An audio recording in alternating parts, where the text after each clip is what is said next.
गई और यह दर्द ऐसा है जैसे दिल में चाकू घुसे हुए हों। हर सांस लेना पहले से भी भारी लगता है। लेकिन अगर मैं कहूं कि यह दर्द तुम्हारा अंत नहीं बल्कि तुम्हारी नई शुरुआत है, क्या होगा? अगर यह दिल का टुकड़ा जितना भी कड़वा और बेदर्दी से भरा लग रहा हो, वो चिंगारी है जो तुम्हारे अंदर कुछ बड़ा जगाएगी। ये बस एक और अध्याय का अंत नहीं है, ये उस कहानी की शुरुआत है जहां तुम अपनी ताकत, अपनी शांति और अपने मकसद को वापस पाते हो। हाँ, ये मुश्किल है और यह बेइंसाफी जैसा महसूस होता है, लेकिन कभी कभी सबसे पीड़ादायक अनुभव ही हमें सबसे ज्यादा मजबूत बनाते हैं। ये वही चीजें हैं जो हमें और मजबूत, तेज और लचीला बनाती हैं। ये ब्रेकअप शायद आपके लिए सबसे अच्छी चीज होगी, न कि इसलिए कि आप दर्द के हकदार हैं, बल्कि इसलिए क्योंकि आप इसका इस्तेमाल करेंगे, आप इससे ऊपर उठेंगे। तो आज हम इस पर बात करेंगे और इसे ताकत, स्पष्टता और थोड़ी सी स्थैर्य की बुद्धि के नजरिए से समझेंगे। चले शुरू करते हैं। नंबर 1, यह तूफान आपको जगाने वाला था। कभी कभी किसी को खोने में ही यह एहसास होता है कि आप खुद से कितनी दूर चले गए हैं। आप बस आगे बढ़ते जा रहे थे, सोचते सचते सब कुछ ठीक है। शायद तुम उसके खुश रहने में ही इतने खो गए थे कि खुद का ख्याल रखना भूल गए। तुम सच में ध्यान नहीं दे रहे थे, जैसे गाड़ी चलाते हुए सो गए हों और फिर वह चली गई। तूफान आ गया। लेकिन देखो, तूफान सिर्फ अराजकता और बर्बादी नहीं लाते, ये साफ गोई भी लाते हैं। ये बेकार की चीजों को हटा देते हैं और सिर्फ वही छोड़ते हैं जो सच में मायने रखता है। जैसे एक जंगल की आग जो सूखे पेड़ों को जला देती है, जो बाकी रह जाता है वो शुद्ध, मजबूत और लचीला होता है। यह दिल का दर्द, यह तूफान तुम्हारा जागने का समय है। सैनिका ने एक बार कहा था, मुसीबतें दिमाग को वैसे ही मजबूत बनाती हैं जैसे मेहनत शरीर को।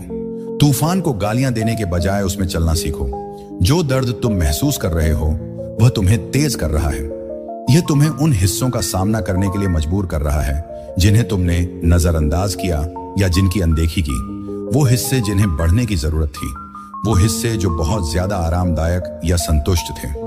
हो सकता है कि तुम किसी ऐसी चीज से बहुत ज्यादा चिपके हुए थे जो तुम्हारे लिए नहीं थी। शायद तुम ऐसी जिंदगी जी रहे थे जो तुम्हारे असली आप के साथ निरादर कर रही थी। यह सिर्फ एक हार नहीं थी, बल्कि खुद को फिर से मजबूत, समझदार और मजबूत करने का एक आमंत्रण था। सोचो ऐसे, जब तूफान आखिरकार थमता है तो हवा ताजा लगती है, आसमान साफ होता है और उथल पुथल खत्म हो जाती है। लेकिन तुम अब वही इंसान नहीं हो जो उस तूफान में गया था। तुमने सीखा है, तुम बड़े हो गए हो, और सबसे अहम बात, तुमने याद किया है कि तुम कौन हो। तुम उसकी मौजूदगी पर निर्भर थे ताकि वह तुम्हारे अंदर के कुछ खालीपन को भर सके जो केवल तुम ही भर सकते थे। लेकिन अब जब वह चली गई है, तुम्हारे पास खुद पर काम करने का मौका है, खुद को बनाने का। यह आदमी वो है जिसे किसी और की मंजूरी की जरूरत नहीं है, जो खुद में ही पूरा और संपूर्ण है। तो इस तूफान को शराब की तरह देखने के बजाय इसे उस रूप में देखो जो यह सच में है। एक उपहार, स्पष्टता का एक क्षण, अपने आप को फिर से पहचानने का एक मौका। जैसा कि मार्कस ऑरेलियस कहते हैं, रुकावटें कार्रवाई को बढ़ाती हैं, जो रास्ते में है वही रास्ता बन जाता है। तूफान आपको तोड़ने नहीं आया था, बल्कि आपको जगाने आया था। अब चुनाव आपका है। क्या आप तूफान को कोसेंगे या उसमें चलना सीखेंगे? नंबर 2, अस्वीकृति एक छिपा हुआ पुनर्निर्देशन है। यह बहुत आसान है कि नकारे जाने पर आप बुरी तरह से टूट जाएं। यह ऐसा लगता है जैसे किसी ने आपको पेट पर मुक्का मार दिया हो और फिर आप सब कुछ सवाल करने लगते हैं। लेकिन यहां एक सच्चाई है जो ज्यादातर लोग मिस कर देते हैं।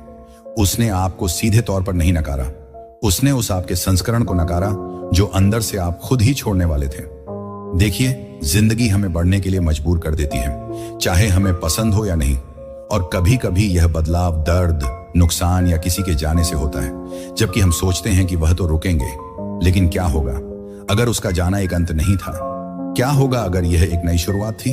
यह सिर्फ एक दिशा बदलना है, एक जरूरी बदलाव जो तुम्हें कुछ बेहतर की ओर ले जाएगा। मार्कस ऑरेलियस का बाधाओं को समझाने का तरीका शानदार था। जो तुम्हारे रास्ते में है वही रास्ता बन जाता है। यह सिर्फ एक काव्यात्मक पंक्ति नहीं है, बल्कि जीने का एक फिलॉसफी है। जब वह गई तो ऐसा लगा जैसे तुम जो कुछ भी बना रहे थे वह सब ढह गया। लेकिन शायद वही पतन तुम्हारे लिए जरूरी था, क्योंकि अब तुम्हारे पास मजबूत नींव के साथ फिर से बनाने का मौका है। तुम इतनी कोशिश में लगे हुए थे कि उसे खुश रखने की और अपने आप का ऐसा संस्करण बनाने की कोशिश कर रहे थे जिसे तुम समझते थे। वह चाहती थी कि शायद तुम उसकी ओर इतना ध्यान दे रहे थे कि अपनी जिंदगी के रास्ते को भूल गए, और अब जब वह चली गई है तो तुम आखिरकार अपने लिए बने रास्ते पर चलना शुरू कर सकते हो। एक मूर्तिकार की तरह सोचो जो संगमरमर के एक बड़े टुकड़े से तराशता है। हर बार कठोर और दर्द भरा लगता है, लेकिन यह सब एक मास्टरपीस को सामने लाने का हिस्सा है जो अंदर छुपा हुआ है। निराशा भी कुछ इसी तरह काम करती है। वो तुम्हारे अंदर की उन चीजों को निकालती है जो तुम्हारे लिए फायदेमंद नहीं है और पीछे कुछ शुद्ध और सच्चा छोड़ जाती है। यह एक बंद दरवाजे का दुख मनाने के बारे में नहीं है, बल्कि यह पहचानने के बारे में है कि वह दरवाजा कैसे था। पहले नंबर पर उसके दरवाजे से अंदर जाना कभी नहीं था। उसकी अनुपस्थिति तुम्हारे लिए एक जगह बना रही है, तुम्हें बढ़ने और अपनी इच्छाओं, अपने उद्देश्य को पहचानने का मौका दे रही है। स्टिकम एकदम सच्चाई को जैसे है वैसे ही स्वीकार करना सिखाता है, ना कि जैसे हम चाहते हैं। उसका तुम्हें नजरअंदाज करना कोई असफलता नहीं थी, यह तो एक नया मोड़ था जो तुम्हें खुद की ओर वापस ले जा रहा है। और भले ही यह रास्ता अभी तुम्हें अनजान या असुविधाजनक लगे, यह कहीं महत्वपूर्ण ले जा रहा है। तो बंद दरवाजे पर ध्यान देने की जगह उस नए रास्ते की ओर ध्यान दो जो तुम्हारे सामने खुल रहा है। आगे बढ़ते हुए ना बिटरनेस या पछतावे के साथ, बल्कि एक शांत और मजबूत इरादे के साथ। यह तुम्हारी कहानी का अंत नहीं है, बल्कि बस एक नया अध्याय है जहां तुम खुद अपनी स्क्रिप्ट लिख सकते हो, बिना किसी और की उम्मीदों के। मुझे तुम्हारे विचार इस नजरिए पर जानने का इंतजार रहेगा, या तुम्हारे अपने अनुभवों पर जो तुमने दिशा बदलने और विकास के साथ किए हैं। नीचे कमेंट्स में बेझिझक शेयर करो, या बस मेरी राह ढूंढना टाइप करके उन लोगों के साथ एकजुटता दिखाओ जो अपने सफर को समझने की कोशिश कर रहे हैं। तुम्हारी सहभागिता बहुत मायने रखती है और मदद करती है। हमारे कंटेंट को बेहतर बनाने के लिए हमें आपकी मदद चाहिए। चलो इस सफर को चलाते हैं और नए अध्यायों और उनसे मिलने वाले सबक को एक साथ देखते हैं। नंबर 3, आप खुद नहीं बन रहे थे, चलो ईमानदार बनते हैं। कितनी बार आपने उसे खुश रखने के लिए अपने आप को पूरी तरह से बदलने की कोशिश की। शायद आपने वह करना बंद कर दिया जो आपको पसंद था, या फिर उन चीजों से सहमत होने लगे जिन पर आपको विश्वास नहीं था, सिर्फ शांति बनाए रखने के लिए। हो सकता है कि आपने अपने कुछ पहलुओं को छिपाने की कोशिश की क्योंकि आपको लगा कि यही एकमात्र तरीका है काम करने का। लेकिन यह एक कठिन सच्चाई है कि उसे अपनी तरफ खींचने की कोशिश में तुम अपनी असली पहचान भूल गए। तुम वो बन गए जो तुम सोचते थे कि उसे पसंद है, और यह बहुत थकाने वाला है। यह ऐसा है जैसे हर दिन एक नकाब पहनना। आखिरकार तुम अपनी असली शक्ल भूल जाते हो। जब वो चली गई तो ऐसा लगा जैसे वो नकाब खींच लिया गया, है ना? अचानक तुम बिना किसी ढके हुए रह गए, ये नहीं जानते कि असल में तुम कौन हो उसके बिना, और इसी पल की खूबसूरती है। उसकी डिपार्चर ने उस नकली रूप को हटा दिया जिसे तुम खुद पर थोप रहे थे। यह सब एक तरह की भ्रांति को तोड़ने जैसा है, और भले ही इससे तुम्हें दर्द हुआ, लेकिन इसने तुम्हें स्पष्टता का उपहार भी दिया। इसे ऐसा समझो जैसे पुरानी खाल को उतारना। तुम उस संस्करण से बाहर निकल चुके हो जो तुम थे। अब तुम अपनी असली पहचान पर वापस जाने के लिए स्वतंत्र हो। उस इंसान के पास जो प्यार या स्वीकृति के लिए नहीं मापता, वह इंसान जो अपने मूल्यों पर मजबूती से खड़ा होता है। यही स्टोइक होने का मतलब है, अपनी कीमत को समझना बिना किसी बाहरी मान्यता की जरूरत के। एपिक्टेटस ने एक बार कहा था, पहले खुद से कहो कि तुम क्या बनना चाहते हो, और फिर वह करो जो तुम्हें करना है। यही बात है, तुम्हारे पास एक ऐसा पल है जब तुम्हें तय करना है कि तुम सच में कौन बनना चाहते हो। क्या तुम वह आदमी बनना चाहते हो जो अपनों को खुश करने के लिए हमेशा समझौता करता है, या वह आदमी जो हमेशा अपने सिद्धांतों पर रहता है, चाहे कोई भी उसके साथ रहे या ना रहे? अपनी कमी को स्वीकार करना छोड़ दो और यह समझो कि जब तुम उसकी उम्मीदों में ढलने की कोशिश कर रहे थे, तब तुम अपनी पहचान खो रहे थे। अब जब वह चली गई है, तुम्हारे पास खुद से फिर से जुड़ने का मौका है। वो चीजें करना शुरू करो जो तुम्हें फिर से जीने का एहसास कराती हैं। अपने पुराने शौकों को फिर से जिंदा करो। अपने विश्वासों पर मजबूती से खड़े रहो। एक ऐसा आदमी जो अपनी कीमत समझता है, वह कभी भीख नहीं मांगता। आपको प्यार किया जाएगा। वो खुद को किसी और के आइडियल में नहीं ढालता, बल्कि वह एक पेड़ की तरह मजबूती से खड़ा रहता है जो तूफान के बावजूद ऊंचा रहता है। जब सही इंसान आएगा तो वह उस ताकत को देखेगा और इसकी इज्जत करेगा। इसीलिए इस मौके को अपनाओ और फिर से असली खुद बनो, ना कि वह वाला जो मोड़ता है, खुश करने की कोशिश करता है या सिकुड़ता है, बल्कि वह जो मकसद और संकल्प के साथ जीता है। याद रखो, उसे खोना मतलब खुद को खोना नहीं है, बल्कि इसका मतलब है फिर से अपना रास्ता खोज लेना। नंबर 4, तुम्हें जो शांति मिली है उसका इस्तेमाल करो। जब वह चली जाती है तब जो खामोशी होती है उसका फायदा उठाओ। यह ऐसा लग सकता है जैसे भारी और घने कोहरे में फंसे हैं जो हर पल को पिछले से ज्यादा भारी बना देता है। अचानक आप अपने खुद के विचारों और भावनाओं में खो जाते हैं और उन यादों के दुख की प्रतिध्वनियों के साथ रह जाते हैं जो कभी सुंदर थी। उस खामोशी को भरना, खुद को किसी और चीज में उलझाना या उसे वापस लाने के लिए दौड़ना बहुत आसान है, लेकिन सुनो, वो खामोशी तुम्हारा दुश्मन नहीं है। असल में यह एक तोहफा है, एक नया शुरुआत। यह पल है सोचने, खुद को फिर से स्थापित करने और फिर से बनाने का। ये जगह है, ये स्पष्टता है, आंधी के बाद का सुकून, जब तुम आखिरकार आराम से सांस ले सकते हो और सोच सकते हो कि असल में क्या मायने रखता है। सैनिका ने कहा था, कोई भी आदमी उतना दुखी नहीं होता जितना वह जो कभी मुश्किलों का सामना नहीं करता, क्योंकि उसे खुद को साबित करने का मौका नहीं मिलता। और अभी तुम सीधे चुनौती का सामना कर रहे हो। तुम्हारे जो रिश्ते थे वह अब नहीं है, वो आराम और पहचानी हुई चीजें सब छीन गई हैं। लेकिन यह खालीपन कोई सजा नहीं है, यह तो एक निमंत्रण है खुद से फिर से जुड़ने का, अपनी ताकत को परखने का, अपने दिमाग को फिर से बनाने का, अपने मकसद को किसी और की मंजूरी पर निर्भर किए बिना समझें। यह शांति उपजाऊ जमीन है, जो आप इस खामोशी और एकांत में बोएंगे वही आपके बनने वाले इंसान को तय करेगा। खामोशी को दबाने के बजाय इसे अपनाएं। इस समय का उपयोग अपने जीवन की जांच करने के लिए करें। आप कहां ज्यादा समझौता कर रहे थे, कहां आप अपनी ताकत, ऊर्जा और खुशी को सिर्फ उसे पास रखने के लिए खो रहे थे। अब जब कोई विक डिस्ट्रैक्शंस नहीं है, आपके पास अपने मूल्यों के साथ फिर से संरेखित होने का मौका है। इस शांति का उपयोग करें यह फिर से खोजने के लिए कि आप कौन हैं और जीवन से क्या सच में चाहते हैं। थोड़ा समय बिताएं, करो वो चीजें जो तुम्हें सच में संतोष दें। अपनी रुचियों में डूबो, अपने लक्ष्यों का पीछा करो और अपनी सोच को मजबूत करो। उस खामोशी को उनके कार्यों से भर दो जो तुम्हारी प्रगति के लिए फायदेमंद हो। सोचो इसे एक योद्धा की शांति के रूप में, जैसी कि युद्ध के बाद होती है। हमेशा विश्राम और चिंतन का एक समय होता है, एक ऐसा समय जब तुम अपनी तलवार तेज कर सकते हो, अपनी आर्मर की मरम्मत कर सकते हो और जो भी आगे आने वाला हो उसके लिए तैयार हो सकते हो। यह शांति जो तुम्हें मिली है केवल एक खाली स्थान नहीं है कि भर दिया जाए। यह एक आश्रय है जहां तुम खुद को फिर से मजबूत बना सकते हो। अपने आप को साबित करो, अपने लिए, किसी और के लिए नहीं। यह यात्रा अपनी शक्ति को वापस पाने के बारे में है, अपनी कीमत को समझने के लिए और आत्मनिर्भर बनकर जीना सीखने के लिए। जब तुम इस एकाकीपन से बाहर आओगे तो तुम्हारा मन स्पष्ट होगा, तुम्हारी इच्छा मजबूत होगी और तुम्हारा दिल मान्यता की तलाश नहीं करेगा। नंबर 5, तुम अपग्रेड करने के लिए स्वतंत्र हो। वो चली गई, अच्छा है, ये शायद कठोर लगे, लेकिन सोचकर देखो, तुम अब स्वतंत्र हो। किसी और की उम्मीदों में खुद को ढालने से मुक्त, शांति बनाए रखने के लिए खुद का बलिदान देने से मुक्त, और बिना किसी निवेश के। सारा जोर उन रिश्तों पर लगा रखा था जो शायद तुम्हें ज्यादा बांध रहे थे जितना तुम समझ पाते। अब तुम्हारे पास एक मौका है एक नई शुरुआत करने का अपनी तरह से।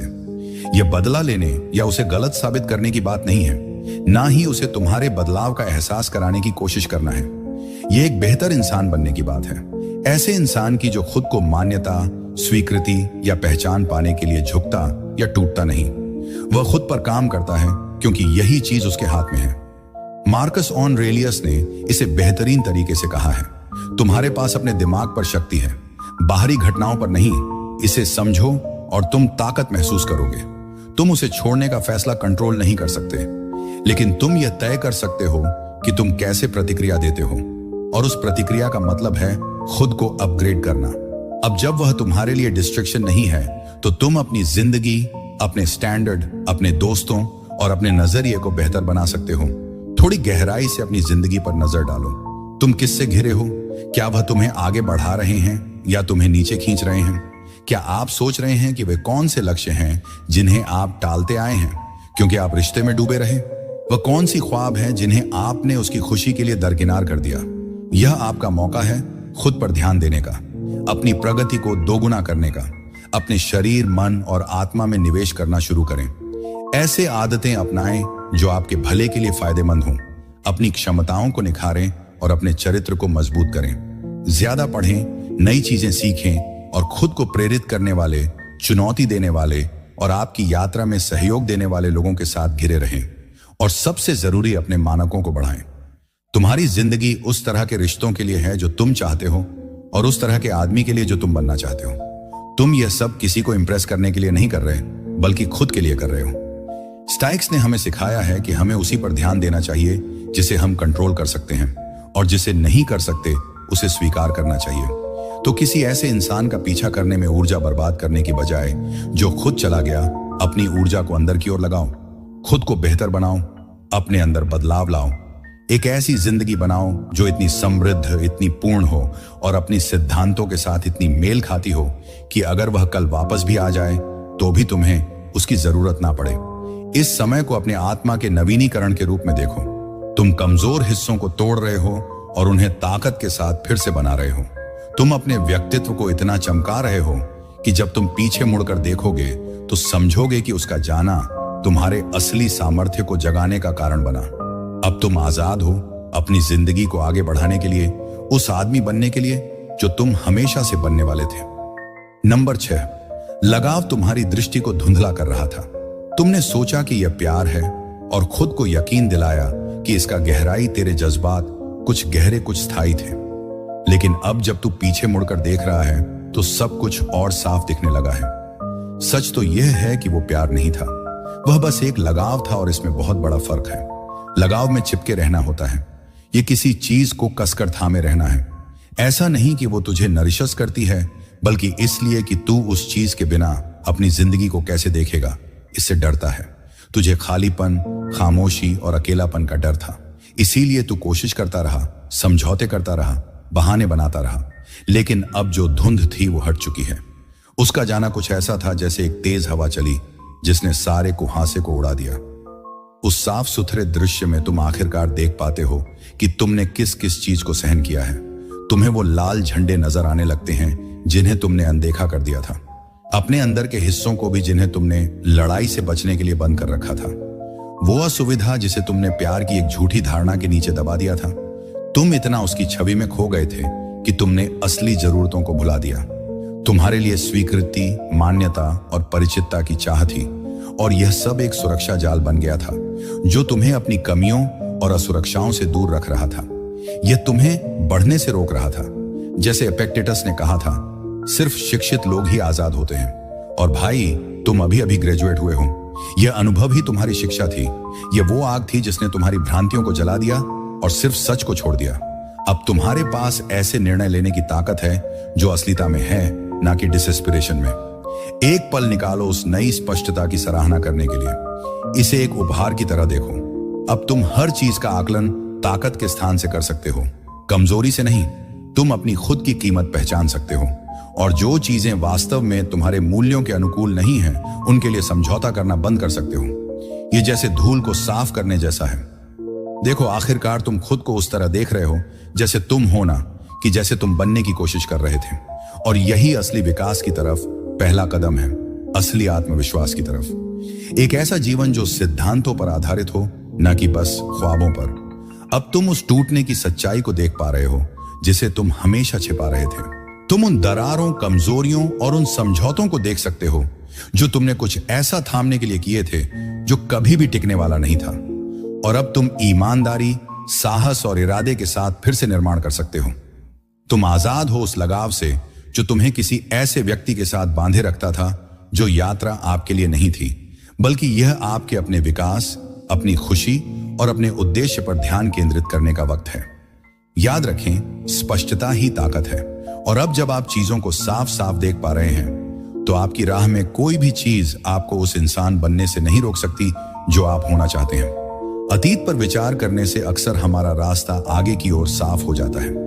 अगर अटैचमेंट और प्यार के इस मुद्दे पर आपकी किसी भी तरह की समझ या एहसास हुआ है तो कृपया नीचे कमेंट करके अपने विचार शेयर करें। आपके विचार हमारे चर्चा को समृद्ध बनाते हैं, हम सबको एक साथ बढ़ने में मदद करें। शायद आपने भी कुछ ऐसा अनुभव किया होगा, या शायद आप बस अपने रिश्तों की असलियत पर सवाल उठाना शुरू कर रहे हैं।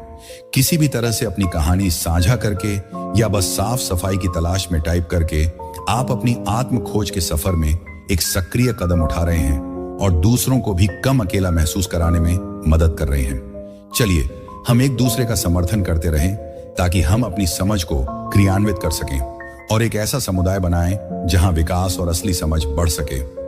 नंबर 7, तुम्हें एक दर्पण उपहार में दिया गया है। टूटना बहुत कठोर होता है। यह आपकी आत्मा को चीर देता है, आपको हर चीज पर सवाल उठाने पर मजबूर करता है और आपको आपके सबसे अंधेरे पहलुओं का सामना करने के लिए खड़ा कर देता है। लेकिन जितना भी दर्द होता है, उस तरह के दर्द में कुछ अनमोल होता है।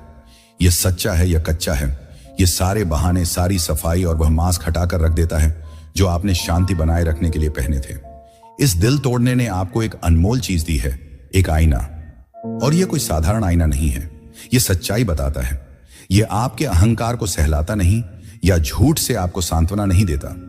यह आपको ठीक ठीक दिखाता है कि आप कौन हैं। इस रिश्ते में तुम वह सब कुछ थे जो तुमने स्वीकार किया, जो तुमने सहा और जो तुमने खुद को बना लिया सिर्फ उसे अपने पास रखने के लिए। शायद तुम लापरवाह हो गए, उसकी मनमर्जी के आगे झुक गए, बस इस डर से कि कोई झगड़ा ना हो सकता है कि तुम उसके खुश रहने की कोशिश में इतने व्यस्त हो गए कि अपनी जरूरतों और इच्छाओं की बलि चढ़ा दी। या फिर शायद तुम कड़वे और रिसेंटफुल हो गए, डर के मारे ही उस रिश्ते को पकड़े रखा। जो भी हो, वह आईना सब कुछ दिखाता है। उस प्रतिबिंब से मुंह मोड़ना आसान होता है, लेकिन सच को अनदेखा नहीं किया जा सकता।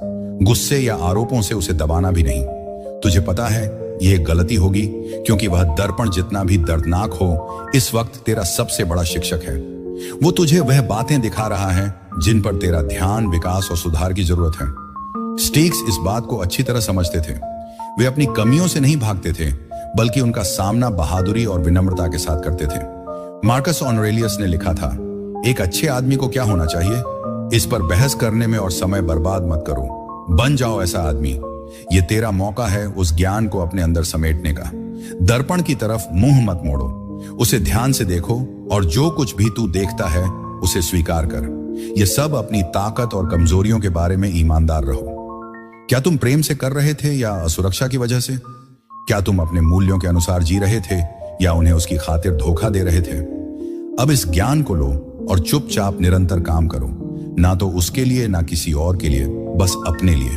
क्योंकि आत्मसम्मान अंधेरे में बनता है जब कोई देख नहीं रहा होता।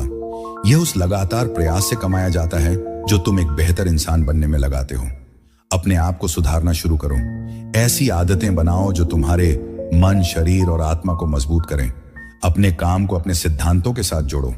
बाहर की मान्यता की जरूरत को छोड़ दो और उस पर ध्यान दो जो तुम कंट्रोल कर सकते हो। अपनी खुद की ग्रोथ, अपनी मन की शांति। और जब तुम फिर से उस आईने में देखोगे तो तुम प्रगति को देखोगे। तुम एक ऐसे आदमी को देखोगे जिसने अपनी कमियों का सामना किया, भागा नहीं। एक ऐसे आदमी को जो दर्द को अपनाया और उसे बदलने के लिए इस्तेमाल किया। यही असली ताकत है, यही असली आजादी है। इसलिए आईने में जो नजर आए उससे मत डरो, उसे अपनाओ, इसे अपना मार्गदर्शक बनने दो जब तुम अपने आप को फिर से बना रहे हो। नंबर 8, साइलेंस ने सिखाया कि करीबी रिश्ता क्या नहीं सिखा सकता। तुमने सोचा था कि उसके साथ रहना, पल बांटना, बातें करना और नजदीकी ही असली विकास का रास्ता है। लेकिन अब जब उसकी आवाज खाली जगहों को भरने के लिए नहीं है, तो तुम कुछ और गहरा खोज रहे हो। अकेलापन असली में अकेलापन नहीं है, यह तुम्हारी आत्मा के लिए ताकत बनाने का एक तरीका है।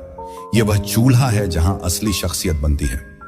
जब सब बाहरी ध्यान भटकाने वाली चीजें हटा दी जाती हैं, आपके पास अब केवल अपने ख्याल बाकी हैं और इसी वक्त असली सबक मिलते हैं। जब वह आपके पास थी, तब जरूरी चीजों को नजरअंदाज करना आसान था। आप अपनी ही कमियों और इनसिक्योरिटीज को उसके साथ होने की सुविधा में छिपा सकते थे। आप अपने आप को रोकने की कोशिश कर सकते थे, क्योंकि आपको लगता था कि सब ठीक है उसे देखकर। लेकिन अब इस खामोशी में आपके पास छिपने के लिए कुछ नहीं है। और यही वजह है कि यह खामोशी एक उपहार है, क्योंकि अब आप सच में खुद को सुनने का मौका पा रहे हैं। अपने डर, अपनी ताकतों को। कई ऐसे हिस्से हैं तुम में जो ध्यान की मांग कर रहे थे, लेकिन तुम्हारी ज्यादा फोकस उनके बजाय उस पर थी। स्टीक्स ने एकाकीपन को स्वीकार किया। वो अकेले रहने से नहीं डरते थे, बल्कि उसे अपनाते थे, क्योंकि एकाकीपन का मतलब था स्पष्टता। यह एक मौका था अपने विचारों को परिष्कृत करने, अपनी सहन शक्ति को परखने और अपनी आंतरिक शक्ति को मजबूत करने का। सेनेका ने लिखा था, यह मन की ताकत है कि इसे कभी भी पराजित नहीं किया जा सकता। यह ताकत अकेलेपन में विकसित होती है, न कि हमेशा एक दूसरे के करीब रहकर। इस समय आप अपने मन को आत्मनिर्भर बनाना सिखा रहे हैं। आप खुद को यह सिखा रहे हैं कि अंदर से संतोष कैसे पाया जाता है, ना कि किसी और के पीछे दौड़कर। और जबकि यह अकेलापन शुरुआत में दर्दनाक लग सकता है, यह आपको असल में मजबूत बना रहा है। यह आपकी जागरूकता को तेज कर रहा है और आपको अगले जो भी आए उसके लिए तैयार कर रहा है। जैसे मांसपेशियां प्रतिरोध से मजबूत होती हैं, वैसे ही आपका मन भी अकेलेपन के माध्यम से मजबूत होता है। हर वह पल जो आप बिना किसी ध्यान, भटकाव या आराम के अपने आप का सामना करके गुजारते हैं, वह एक समय है जब आप सीख रहे हैं कि अपने साथ रहना कितना अच्छा हो सकता है। आप चुप्पी की अहमियत समझने लगे हैं, बजाय इसके कि उससे डरे। यह वह ताकत है जो किसी के जाने या उनकी राय से हिल नहीं सकती। यह वह ताकत है जो तब भी मजबूत रहती है जब कोई भी आपके पास नहीं होता। अब आप किसी और पर निर्भर नहीं हैं ताकि आप पूरी महसूस करें। इसीलिए चुप्पी से मत डरो, उसे खुशी खुशी अपनाओ, उसमें गोता लगाओ और इसे अपने असली आप को जानने के लिए इस्तेमाल करो जब कोई और आपके आसपास नहीं हो, क्योंकि वही असली इंसान है जो आप हैं। वो और भी मजबूत, समझदार बनकर उभरेगा और जिंदगी के किसी भी मुश्किल का सामना करने के लिए तैयार रहेगा। नंबर 9, इमोशंस मैसेजर्स होते हैं, मास्टर्स नहीं। हाँ, यह दर्द होता है, यह असली होता है, कच्चा और बिना छानबीन का। यह आपके सीने में घुस जाता है, गले को कसता है और आपको सोचने पर मजबूर कर देता है कि कोई अनदेखी चीज इतनी भारी कैसे महसूस हो सकती है। और आपके भीतर का एक हिस्सा बस इससे भागना चाहता है, इसे भुलाना चाहता है या फिर ध्यान भटकाने से इसे शून्य करना चाहता है। लेकिन बात यह है कि दर्द से बचने की कोशिश करने से इसका पकड़ और मजबूत होता चला जाता है।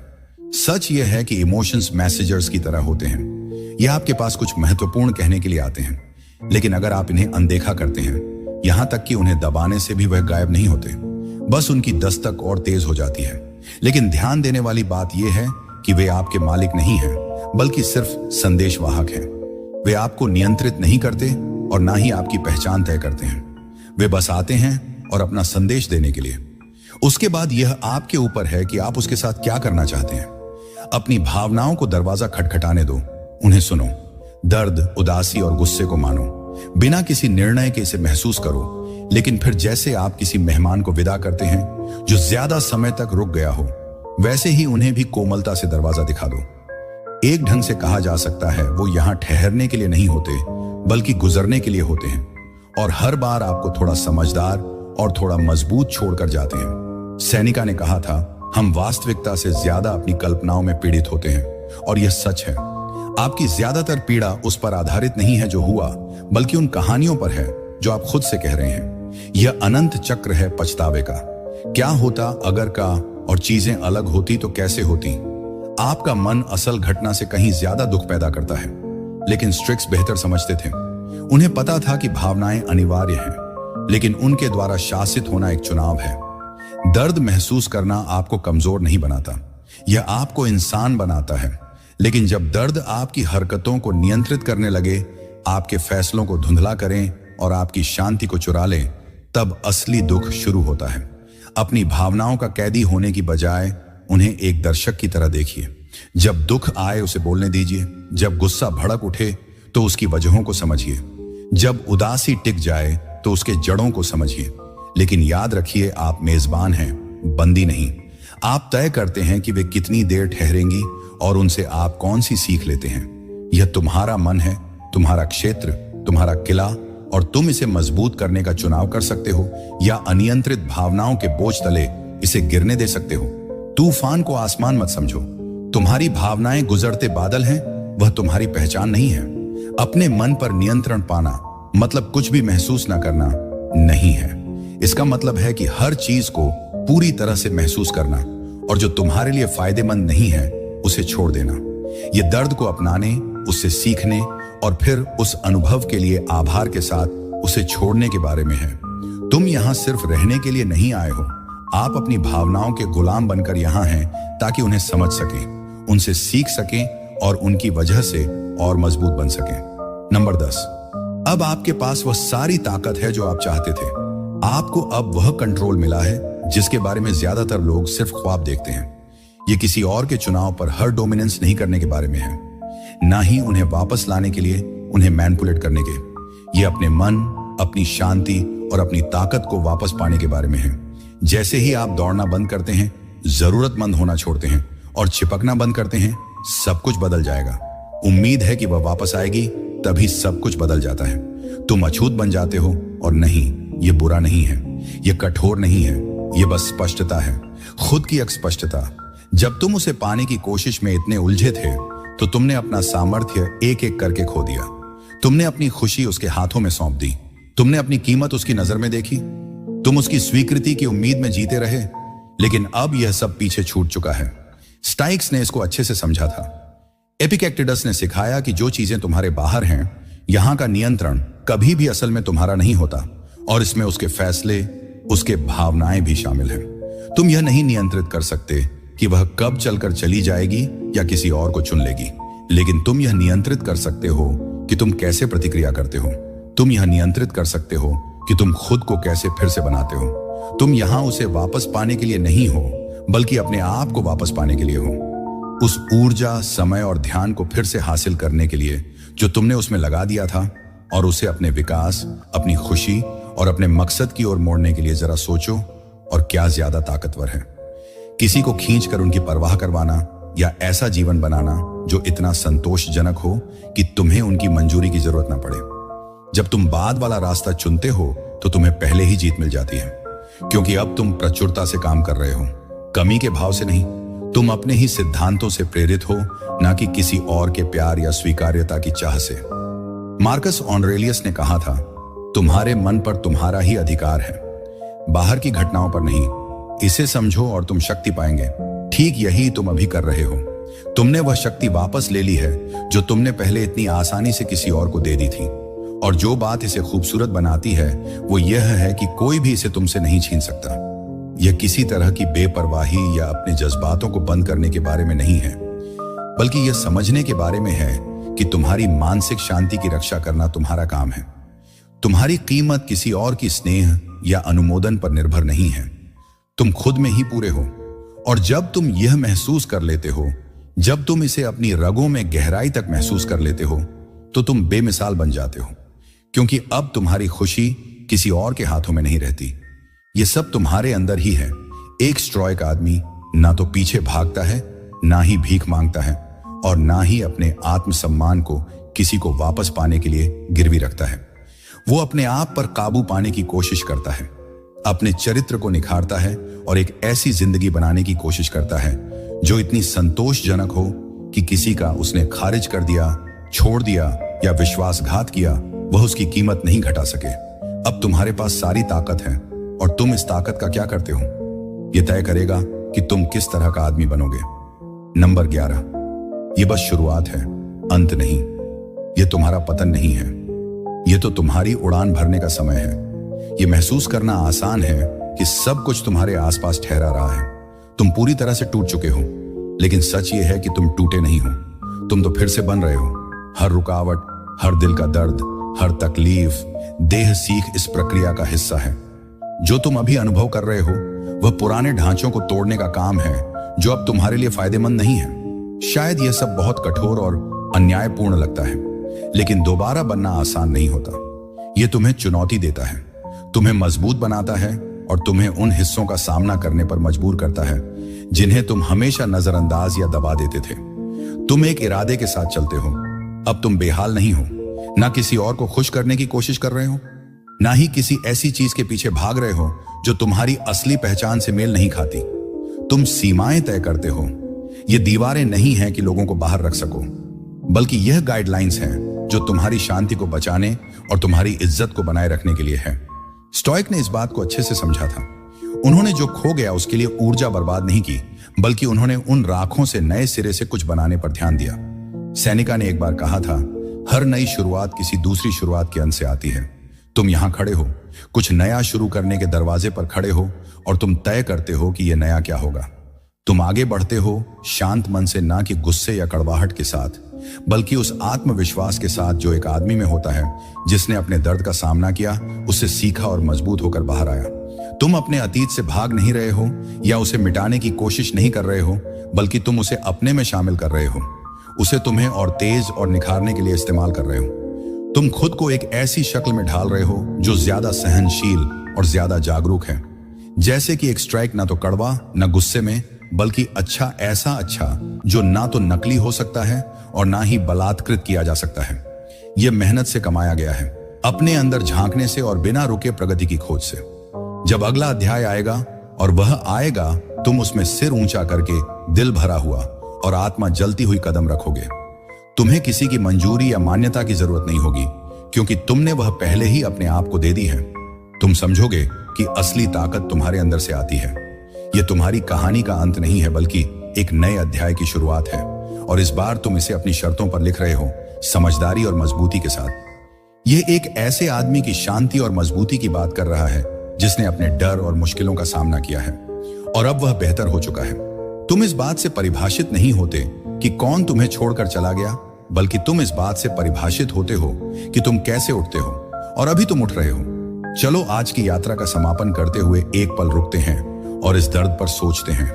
यह दर्द कितना भी तेज और चुभने वाला क्यों ना हो, यह तुम्हारे लिए गहरे व्यक्तिगत विकास और आत्म खोज का दरवाजा खोलता है। याद रखो, हर अंत एक नई शुरुआत है। आज जो दर्द तुम महसूस कर रहे हो वह सिर्फ एक अंत नहीं है, बल्कि एक आमंत्रण है बढ़ने का, विकसित होने का और आगे बढ़ने का। उस ताकत को अपनाओ जो तुम में है, जिसे शायद तुमने कभी जाना ही नहीं। स्टोइक ज्ञान के नजरिए से हमने देखा है कि जो चीज हमें नुकसान लगती है वह अक्सर हमारे बारे में और हमारे रास्ते के बारे में एक बड़े खुलासे की शुरुआत होती है। मार्कस ऑरेलियस ने हमें याद दिलाया था कि जो चीज हमारे रास्ते में आती है वही रास्ता बन जाती है। अब जब तुम इस बाधा का सामना कर रहे हो, तुम्हारे पास इसे एक मजबूत और असली खुद की ओर बढ़ने के लिए एक कदम बनाने का मौका है। अगर इस वीडियो ने तुम्हारे साथ कुछ गूंजा है, अगर तुम्हें प्रेरणा का एक चिंगारी या सच का एक टुकड़ा मिला है जो तुमसे बातें कर रहा है, वर्तमान हालात में मैं आपको इस वीडियो को लाइक करने और नीचे कमेंट करने के लिए आमंत्रित करता हूं। अपने विचार, अपनी कहानी या जो चुनौतियां आप सामना कर रहे हैं वह साझा करें। आपका इंटरेक्शन न सिर्फ चैनल का सपोर्ट करता है, बल्कि समान सोच वाले लोगों का एक समुदाय भी बनाता है जो सभी अपनी अपनी यात्रा पर हैं। इस स्क्रीन पर जो वीडियो हैं उन्हें देखना मत भूलिए, क्योंकि इनमें और भी जानकारियां और गाइडेंस है। हर वीडियो इस यात्रा को आगे बढ़ाने के लिए तैयार किया गया है, जिससे आपको और भी ज्ञान, रणनीतियां और प्रोत्साहन मिल सके। जिंदगी और रिश्तों की जटिलताएं सोचने की तासीर के साथ देखने के लिए धन्यवाद। और याद रखो, तुम इस रास्ते पर अकेले नहीं हो। हर कदम जो तुम उठाते हो वह तुम्हारी और मजबूत, समझदार और संतुष्ट खुद की तरफ एक कदम है। आगे बढ़ते रहो, उठते रहो